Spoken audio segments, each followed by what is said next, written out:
Good morning दोस्तों, कैसे हैं आप सब। मैं आपका अपना विशाल आ चुका हूं एक नए टॉपिक के साथ। आज का मेरा जो टॉपिक है वो है आत्मनिर्भर भारत। आशा करता हूं आप सब लोग बहुत अच्छे होंगे। मैंने ये आत्मनिर्भर भारत पे आज एक टॉपिक लिया है। इस पे मैं कई मल्टीपल पॉइंट आपको शेयर करना चाहता हूं, जिसमें मैं आपको बताऊंगा कि कैसे हम अपने देश को आत्मनिर्भर भारत की ओर बढ़ा सकते हैं, जो कि हमारे भारत तेज़ी के साथ ग्रोथ भी पा रहा है। इसमें सबसे पहले जो मेरा टॉपिक होगा हमारा वन टू वन, हमें जॉब सीकर नहीं बनना पड़ेगा, हमें जॉब क्रिएट करनी पड़ेगी। तो मेरा पहला पॉइंट है, जॉब सीकर नहीं बनो, सिर्फ जॉब ही मत करते रहो। आपको बिजनेस का भी ज्ञान होना चाहिए, आपको एक स्टार्टअप भी करना चाहिए, जिससे कहीं ना कहीं ज़्यादा से ज़्यादा एक अपॉर्चुनिटी मिलेंगी, लोगों को ग्रोथ मिलेगी। तो ये कहीं ना कहीं हमारा पहला पॉइंट, एक मेजर पॉइंट है, जिससे लोगों को हेल्प मिलेगी। हमें न्यू बिजनेस आइडिया जनरेट करने होंगे, जिससे अलग अलग लोकेशन पे बिजनेस ओपन होंगे, तो कहीं ना कहीं उससे लोगों को हेल्प होगी और जॉब मिलेगी। तो ये क्या होगा, उससे अर्निंग ज़्यादा बढ़ती है। कभी भी क्या होता है कि जब जॉब हम कर रहे होते हैं तो एक मिनिमम अमाउंट हमें मिलता है, पर हम बिजनेस अगर कर रहे हैं तो हमारी रीच सिर्फ इंडिया तक नहीं, ग्लोबल तक हो सकती है। तो ये कहीं ना कहीं एक बहुत महत्वपूर्ण टॉपिक है। सेकंड मेरा जो मेरा पॉइंट है वो मैं आपको बताना चाहूँगा, लोकल प्रोडक्ट जो हमारे भारत में मैन्युफैक्चर हुआ है। ये बहुत अहम सवाल है दोस्तों। हमें जो लोकल प्रोडक्ट हमारा बना है, जो भी हमारी भारत की इंडस्ट्री ने बनाया है, हमें उसका ही यूज़ करना होगा।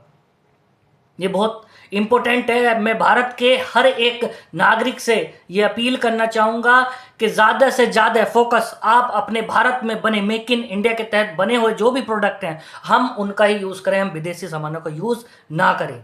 इससे क्या होगा, हमारे देश का प्रोडक्ट ज़्यादा से ज़्यादा प्रमोट होगा और कहीं ना कहीं जो देश का पैसा है वो देश में रहेगा, देश के बाहर नहीं जाएगा। हमें ये प्रोडक्ट पे बहुत ध्यान देना पड़ेगा। हमें अपने भारत के जो भी प्रोडक्ट हैं उनको ही परचेज करना होगा। इससे हमारे देश में एक नई क्रांति आएगी और हमारे जितने भी बिजनेसमैन हैं उनको एक नई सपोर्ट मिलेगी।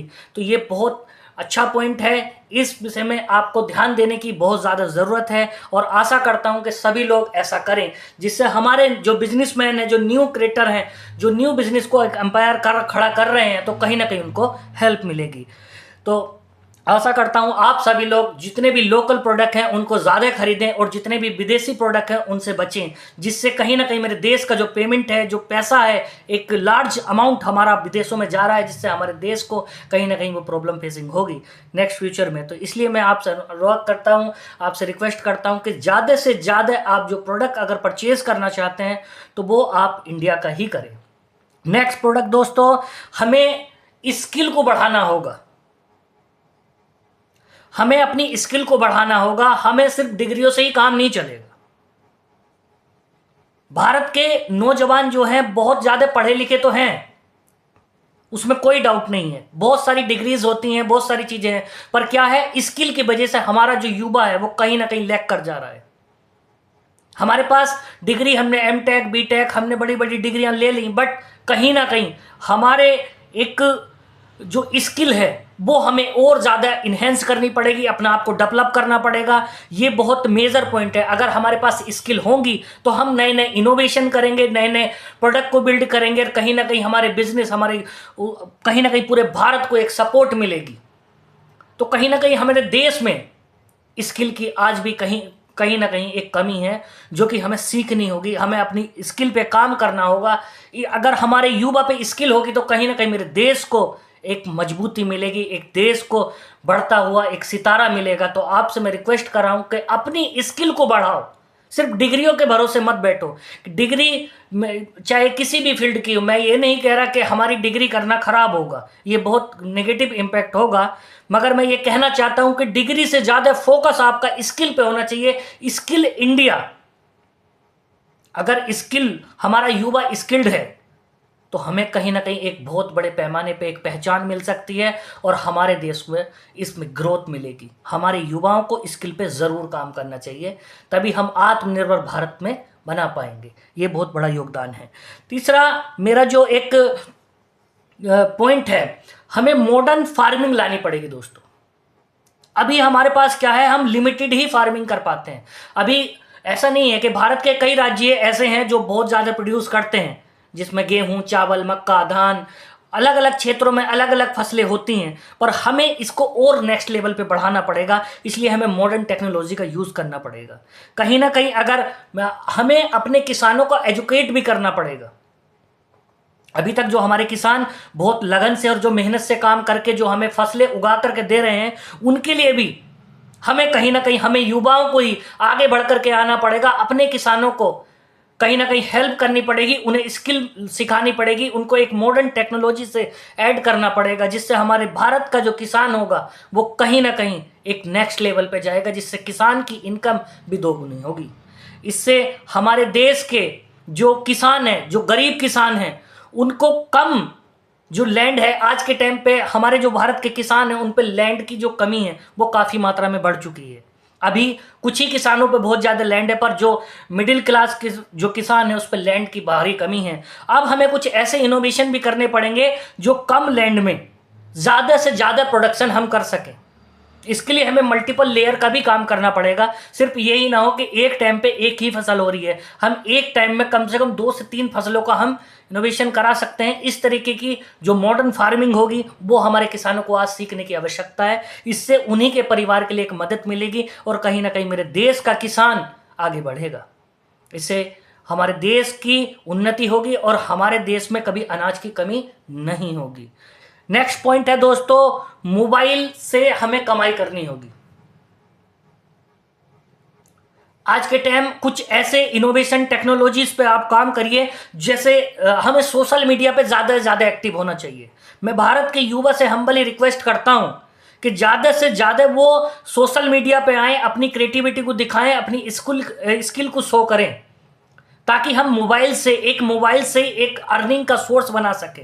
हमें ज़्यादा से ज़्यादा हमें अपने कंटेंट क्रिएशन पे ध्यान देना है, हमें स्किल बतानी है, हमें लोगों की मदद करनी है। तो ज़्यादा से ज़्यादा मैं युवाओं को ये कहना चाहूँगा कि कहीं ना कहीं वो मोबाइल से, जिससे मोबाइल से एक कमाई शुरू हो सके, एक अर्निंग सोर्स शुरू हो सके, कहीं ना कहीं हम डिपेंडेंट हो जाएं।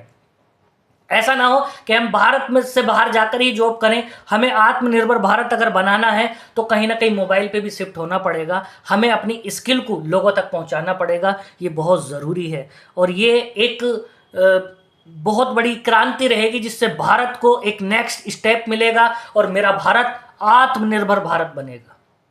तो कहीं ना कहीं ये एक बहुत अच्छा पॉइंट था दोस्तों। अब मेरा जो एक नेक्स्ट पॉइंट है वो है न्यू इनोवेशन और रिसर्च। हम क्या करते हैं, सिर्फ कॉपी करते हैं कि हमें ये मिल जाए, हमें वो मिल जाए। हमें ज़्यादा से ज़्यादा रिसर्च करना होगा, नई जगह खोज करनी पड़ेगी।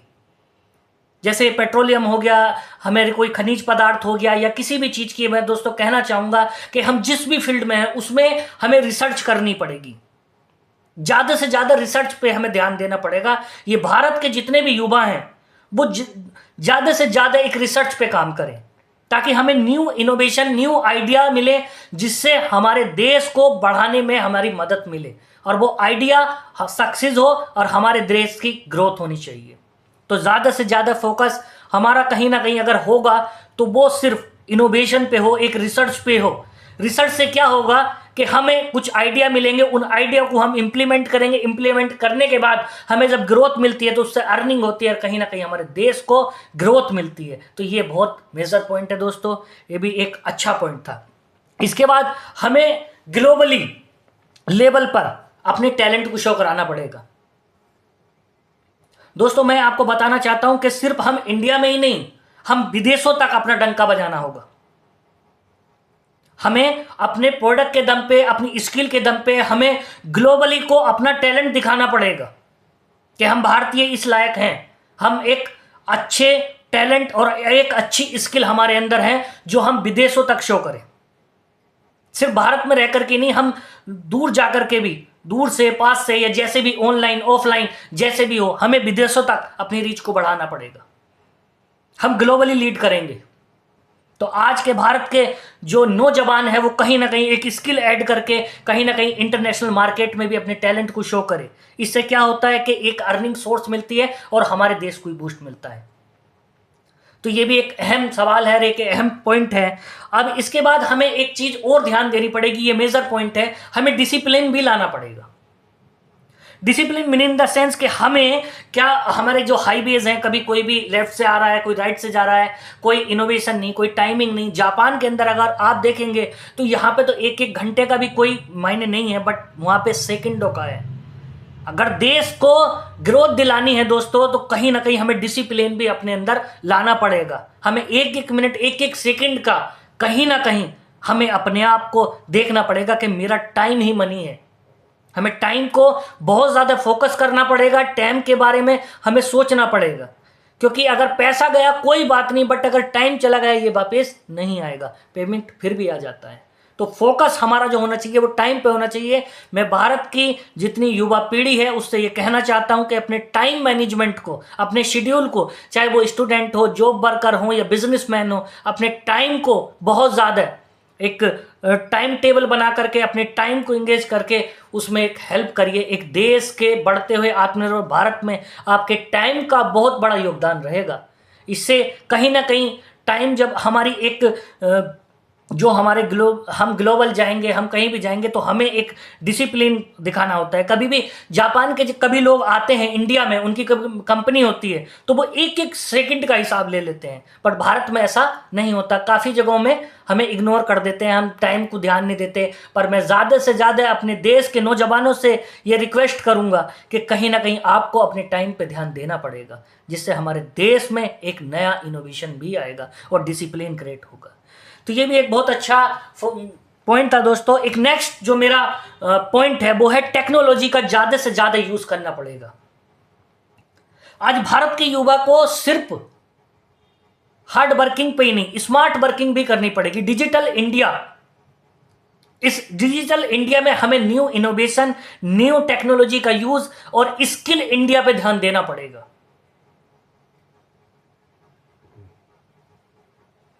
दोस्तों मैं आपको बताना चाहता हूं, ये कहीं ना कहीं अगर हम टेक्नोलॉजी पे काम करते हैं, हमें वो टेक्नोलॉजी आती है, तो कहीं ना कहीं जो उसकी हेल्प से हमें लोगों को एजुकेट करने में हमें हेल्प मिलती है। अगर कोई आपने स्किल सीखी है तो आप दूसरे लोगों तक पहुंचाएं, उस स्किल को आप बांटें, जो कि ज़्यादा से ज़्यादा लोग सीखें और उस सीख करके कुछ अर्निंग करें और देश के आत्मनिर्भर भारत बनाने में कंट्रीब्यूशन ज़रूर करें। ये हमारी जिम्मेदारी है, एक युवाओं की जिम्मेदारी है। हमें ज़्यादा से ज़्यादा टेक्नोलॉजी और स्किल पे काम करना होगा, ये हमारा मेजर पॉइंट है। तो इसके बाद हमें इंपोर्ट जो है वो बहुत कम करना है। भारत की जो सामान हमें दे देते हैं, हमें चाइना हमसे लेता कम है, हमें देता बहुत ज़्यादा है। हर जगह आप दिवाली पे जाकर के कभी भी देखना, एक से एक लाइटें मिलेंगी, एक से एक एलईडी मिलेंगी, एक से एक बल्ब आते हैं। ये बहुत सारी जो बहुत ज़्यादा जो इलेक्ट्रिसिटी के सामान होते हैं वो बहुत ज़्यादा बेचता है, और अदर भी प्रोडक्ट बहुत ज़्यादा बेचता है। तो हमने सबसे पहले जो हमारा इंपोर्ट है उसको कम करना पड़ेगा। हम एक्सपोर्ट करेंगे, हम एक्सपोर्टर बनेंगे। हम अपने प्रोडक्ट को ग्लोबली क्यों नहीं बेच रहे?